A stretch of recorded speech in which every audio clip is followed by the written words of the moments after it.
یہاں شریعت نہیں چلتی ہے، پھر بھی یہاں پہ دعوت و تبلیغ کی پوری دنیا کا مرکز ہے۔ اور تو اور ہمارا مادر علمی مرکز جو ہے وہ بھی اس ملک کے اندر ہے، جو اسلامی ملک نہیں ہے جس کو انڈیا کہتے ہیں ہم، اور وجود میں بھی انگریزوں کے زمانے میں آیا ہے، کسی مسلمان بادشاہ نے اس کی بنیادیں نہیں رکھی ہے۔ تو کہنے والے یہ بھی کہتے ہیں مخالفین کہ انگریزوں کی مدد سے اسلام کو کی شکل بگاڑنے کے لیے دارالعلوم دیوبند کو بنیاد رکھی گئی، لیکن ہم جانتے ہیں حقیقت کیا ہے اور کیا خدمات دارالعلوم دیوبند کی ہیں۔ شاید وہی حرکت آپ بھی کر رہے ہیں کہ تبلیغ جماعت کا مرکز تیل اوی میں کیوں ہے؟ بھائی جہاں جہاں مسلمان رہتے ہیں وہاں وہاں دین کی محنت ہوگی، جہاں جہاں دنیا میں جس کسی کونے میں مسلمان رہتے ہیں وہاں دین کی محنت ہوگی۔ شاہ حبشہ نجاشی وہ کرسچن تھا، نصرانی تھا، اس کا ملک پورا نصرانی تھا، پھر بھی صحابہ نے وہاں جا کے تبلیغ کی ہے۔ تو اب آپ کو ہوش اڑا دینے والی، اور یہ ہوش اڑا دینے والی نہیں ہے، مسلمانوں کی جہالت ہے، مسلمانوں کو کچھ پتہ ہی نہیں۔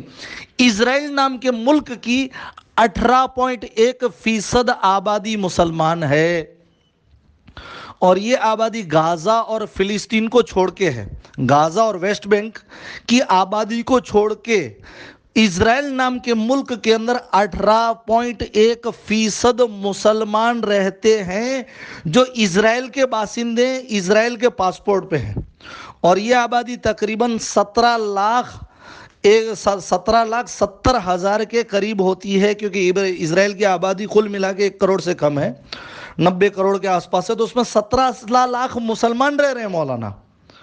اور آپ کو اور تعجب ہوگا جس طرح ہمارے ملک کی پارلیمنٹ کو سنسد بھون کہتے ہیں، امریکہ کی پارلیمنٹ کو سینیٹ کہتے ہیں، ایران کی پارلیمنٹ کو مجلس کہتے ہیں، اسی طرح اسرائیل کی جو پارلیمنٹ ہے اس کو نیسٹ کہتے ہیں، کے سے سپیلنگ شروع ہوتا ہے، نیسٹ کہتے ہیں۔ اس کے 120 ممبر ہوتے ہیں، جس میں 17 ممبر غیر یہودی ہیں، اور اس 17 کے اندر 11 ممبر عرب سنی مسلمان ہیں۔ اسرائیلی پارلیمنٹ کے اندر 11 عرب سنی مسلمان ہیں، اور اس سے پچھلی حکومت تھی وہ جو اس نے نرم گوشہ مسلمانوں کے لیے اختیار کیا تھا، اس کی وجہ یہ تھی کہ وہ عرب مسلمانوں کے سپورٹ سے چل رہی تھی۔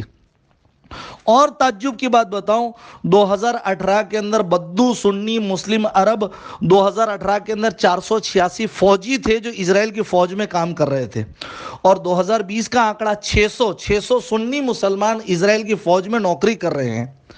کرنا درست نہیں ہے، وہ اپنی جگہ ہے۔ تو آپ کو شاید یہ غلط بات کسی نے پہنچا دی کہ اسرائیل کے اندر ایک بھی مسلمان نہیں ہے، اسرائیل کے اندر دین کی تبلیغ پہ بھی پابندی ہے، اور مسلمان کا بچہ کوئی وہاں رہتا نہیں ہے، اور دوسرے مذہب کے لوگ بھی وہاں پہ نہیں ہیں۔ ہر مذہب کے لوگ وہاں پہ ہیں، اور ہر مذہب کے لوگوں کو جس طرح ہندوستان میں اپنے مذہب پہ چلنے کی آزادی ہے، اسی طرح اسرائیل میں بھی آزادی ہے۔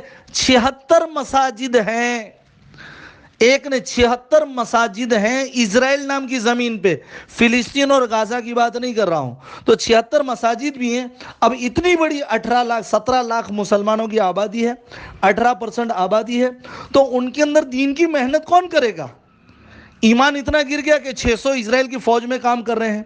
تو اس کے لیے وہاں پہ تبلیغ جماعت کا مرکز ہے، اور تبلیغ جماعت کا کام ہے، اجتماع ہوتا ہے۔ نیپال جیسے ہندو راشٹر میں بھی تبلیغ جماعت کا مرکز ہے، چائنا میں بھی مرکز ہے، منگولیا میں بھی ہے، کہ جہاں جہاں مسلمان ہیں وہاں ہمیں دین کی محنت کرنی ہے۔ بڑا افسوس آپ نے جو گندی حرکت کی ہے تبلیغ جماعت کے اوپر، جو الزام ڈالا ہے کہ ایک تو قادیانیوں کا مرکز ہے اسرائیل میں، اور ایک تو تبلیغ جماعت والوں کا مرکز ہے۔ یہ کتنی بڑی خدمت کر رہے ہیں قوم کی میں نہیں جانتا ہوں، اللہ رحم فرماوے۔ بہت سارے آپ اعتراضات کر رہے ہیں، آپ ہمارے دوست ہیں، آپ ماشاءاللہ بڑے عالم ہیں، تو حد سے تجاوز نہ کریں، عدل و انصاف سے اعتدال سے ہرگز نہ ہٹیں، ورنہ آپ کا وزن کم ہو جائے گا سوسائٹی میں، آپ کی بات کو کوئی دھیان نہیں دے گا مولانا۔ بہت سارے جہاد کے اوپر بھی آپ کے اعتراضات ہیں، تبلیغ جماعت کے اوپر، تو اس کا بھی جواب دیتا چلو۔ میرے خود کے استاد ہیں، مفتی صاحب ہیں، بڑا ادب کرتا ہوں، علم میں چھوٹے ہیں، سارا علم ان سے سیکھا ہے میں نے۔ تو جیسے اعتراض آپ کرتے ہیں ویسا اعتراض وہ بھی کر رہے ہیں کہ یوسف بھائی یہ دعوت و تبلیغ کی محنت سے جہاد کی محنت کو بہت نقصان پہنچا. میں نے کہا بالکل صحیح بات ہے مولانا, 100% آپ سے متفق ہوں, کیونکہ ہماری بستی کا جو منا حجام ہے جس کو غسل کے فرض بھی نہیں پتا ہے, وہ تو بندوق لے کے بالکل اسرائیل جہاد کے لیے جا رہا تھا. تو ہم نے اس کو روک لیا. میں نے کہا بھائی کہاں جا رہا ہے؟ بولو جہاد کے لیے.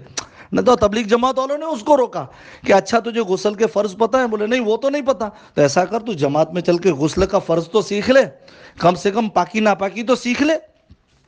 ایک ہمارے یہاں پہ جمن ٹائر پنچر والا تھا, جمن ٹائر پنچر والا, وہ بھی گن لے لیا تھا, جہاد میں نکلا ایک دم کے بعد سب تو جہاد میں جانا ہے. تو ہم نے اس کو پوچھا اچھا بھائی صحابہ کون ہے, جہاد کیا ہوتا ہے؟ بولے وہ تو پتہ نہیں. تو تبلیغ جماعت والوں نے اس کو کہا کہ بھائی آجا تھوڑا جماعت میں, صحابہ کس کو کہتے تھوڑا پہچان تو لے. اور وہ ببلو جو تھا بڑئی, ببلو بڑئی, وہ بھی جا رہا تھا گن لے کے. ہم نے پوچھا امہات المومنین کون ہے, ہمارے نبی آخری نبی ہے کہ نہیں ہے, کوئی نبی آئے گا کہ نہیں؟ بولے وہ تو پتہ نہیں. تو جماعت والوں نے کہا کہ بھئی ایسا کر تو تھوڑا سیکھ تو لے, ازواج مطہرات کس کو کہتے ہیں, اللہ کے نبی علیہ الصلوۃ والسلام نبی نہیں آخری نبی ہے, صرف نبی نہیں ہے بلکہ آخری نبی ہے, تھوڑا عقیدہ سیکھ لے پھر چلے جانا جہاں چاہیے. تو مولانا اور ماسٹر صاحب تھے, سائنٹسٹ صاحب تھے, انجینئر صاحب تھے, عبداللہ صاحب, عبدالشکور صاحب, ان کا بھی حال یہی ہے. جماعت والے ایسوں کو پکڑ کے میں نے اپنے استاد سے کہا جماعت میں لے جاتے ہیں, کوئی جہاد میں جا رہا تو اس کو نہیں روکتے. ویسے مفتی صاحب, میں نے ہمارے استاد سے پوچھا آپ کا ٹکٹ کب ہے؟ بولے میں سمجھا نہیں. نہیں مفتی صاحب, جماعت والوں نے تو تبلیغ کے کام کو بڑا نقصان, جہاد کی محنت کو بڑا نقصان پہنچایا ہے. یہ جتنے چلے 4 مہینے میں جا رہے ہیں کروڑوں لوگ, یہ تو جہاد میں ہی جانے والے تھے آپ کے حساب سے, لیکن تبلیغ والوں نے ان کو روک دیا. غسل سکھایا, وضو سکھایا, اتحیات سکھائی, نماز سکھائی, پاکی ناپاکی سکھائی. تو ان کو تو تبلیغ والوں نے برباد کیا. آپ کو کس نے روکا ہے؟ آپ کا ٹکٹ کب کا ہے؟ آپ کا ٹکٹ کب کا ہے؟ دائیں بائیں بگلے جھانکنے لگے. ارے مفتی صاحب صرف بات اتنی نہیں ہے, اگر خدا نہ خواستہ چلے گئے, جان مال خود کا لگانے کا جذبہ تو ہے نہیں, خدا نہ خواستہ آپ چلے گئے, آپ کے دل میں جہاد کا جذبہ ہو بھی گیا تو پلین میں بیٹھنے سے پہلے پوچھو گے اچھا میری پگار تو چالو رہے گی کہ نہیں؟ مفتی فضل احمد ناصری صاحب, ہوش میں آئیے, ہوش میں آئیے. ہمارے ہاں کہتے ہیں شیانی سسرال جاتی نہیں, شیانی سسرال جاتی نہیں, اور باوری سے کہہ رہی ہے کہ سسرال جانا چاہیے. شیانی سسرال جاتی نہیں, اور باوری, سیانی جو سمجھدار ہے, دیندار ہے, وہ تو روٹ کے مائکے میں بیٹھی ہوئی ہے, اور ایک بیچاری باوری اور نادان جو روٹ کے سسرال ہے اس کو سمجھانے گئی کہ دیکھ بہن, اپنا اصلی گھر تو سسرال ہے, اپنے تو وہیں پہ اچھا لگے وہیں زیبا دے, یہ اصلی گھر نہیں ہے, اب اپنا اصلی تو چلی جا, اور خود یہاں بیٹھی ہے. تو کچھ حال حضرت آپ کا بھی یہی ہے. بڑی معذرت کے ساتھ بڑی معافی چاہتا ہوں, جو دین کی محنت اصل علماء کو کرنی چاہیے. آج کاٹھیا واڑ, کچھ, چلو تبلیغ میں جو کام ہو رہا ہے وہ بھی ہم بند کر دیتے ہیں, لیکن ہمارے کچھ اور کاٹھیا واڑ میں جہاں آج بھی تبلیغ جماعت نہیں پہنچ پائی پوری, وہاں مرتد ہو رہے ہیں لوگ. کون جواب دے گا؟ محمد علی زینا خوجہ کیسے بنا؟ خوجوں نے, شیعوں نے محنت چلائی, لاکھوں کی تعداد میں لوگ خوجے بن گئے. آج تو ہم چلو تبلیغ جماعت والے محنت بند کر دیتے, ہم بدعتی جماعت ہیں, ہم گمراہ جماعت ہیں, ہم جہاد کو نقصان پھر یہ کام کرے گا کون؟ آپ کیجئے, آپ کیجئے نا. آپ کے پاس کیا پلان ہے؟ تبلیغ جماعت میں یہ خرابی ہے, ارے بھائی بند کر دیتے, آپ کے پاس اگلا کیا پلان ہے؟ تو حضرت کمیاں, نبی معصوم ہیں, اس کے علاوہ سب خطاوار ہیں. مدرسہ سے جڑے ہوئے بھی انسان ہیں, وہ بھی خطاوار ہیں. خانقاہ سے جڑے ہوئے بھی انسان بھی خطاوار ہیں. تو تبلیغ سے جڑے ہو تو ہم جیسے جاہل جڑتے, یہ زیادہ خطاوار ہیں. لیکن آپ غلو نہ کریں, تبلیغ کو نشانہ نہ بنائیں. باقی رہی بات انسان کرتے ہیں, اسلام برا نہیں ہے, مسلمانوں کی حرکتیں تو حد سے زیادہ بری ہے. ہو سکتا ہے ہم جیسے جب جاہل, آپ جیسے سمجھدار جب دعوت کا کام نہیں کریں گے, اور ہم جیسے جاہلوں کو جب کرنا پڑے گا تو ہم جیسے جاہل کیا کریں گے؟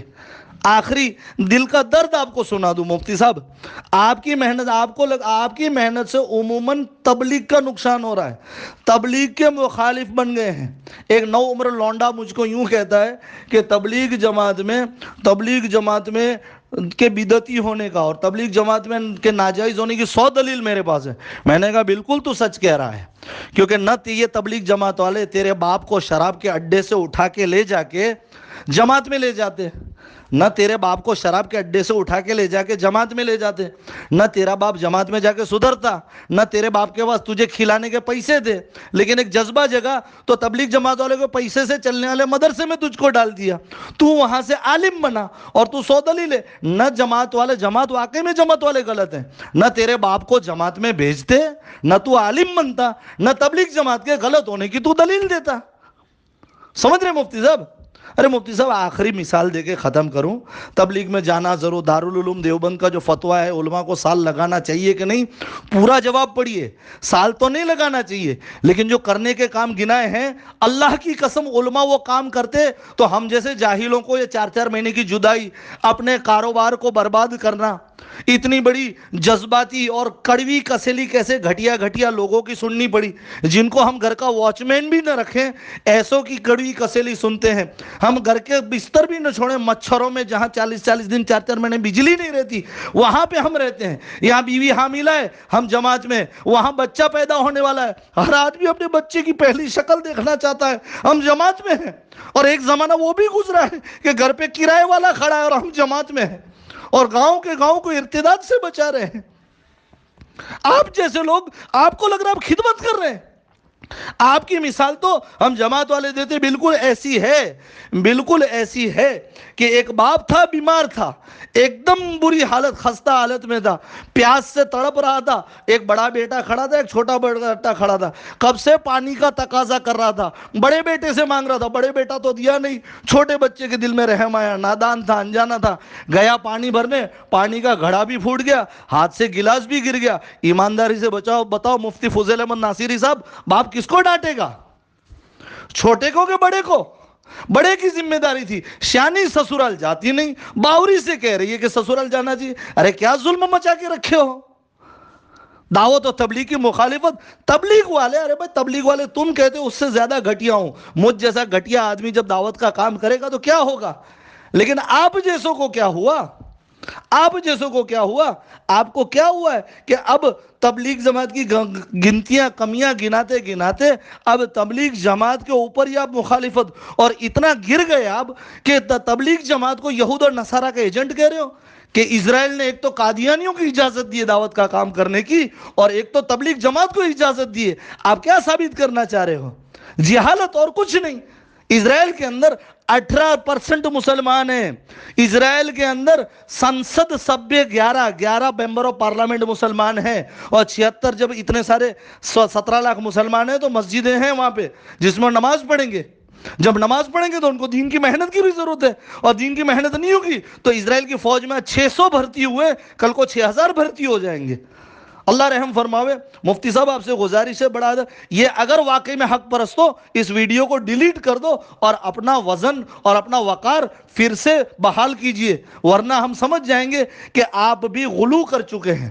ہاں، مصلح بننے کے بدلے، دعا کرنے کے بدلے، اصلاح کی نیت کے بدلے آپ تبلیغ جماعت کا کام جو بالکل حق ہے اس کے ہی مخالف بن چکے ہیں۔ السلام علیکم ورحمۃ اللہ وبرکاتہ۔